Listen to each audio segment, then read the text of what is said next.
Bo día a todas e a todos, deputadas, deputados, persoal desta casa, medios, veciñas e veciños que asistides hoxe a este pleno de forma presencial ou telematicamente. Antes de comezar a sesión, temos un deputado que asiste de forma telemática, José Ángel Santos. Teño que preguntarlle se está en territorio nacional.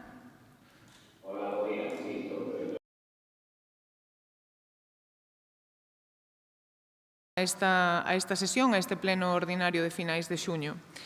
Na orde do día temos primeiro a aprobación se procede da acta da sesión ordinaria celebrada o 26 de maio do presente ano.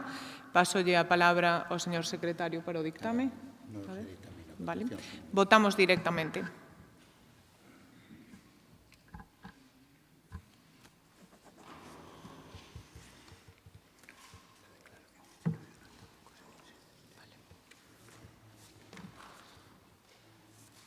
Miguel Fernández, falta votación. Ben, queda aprobada.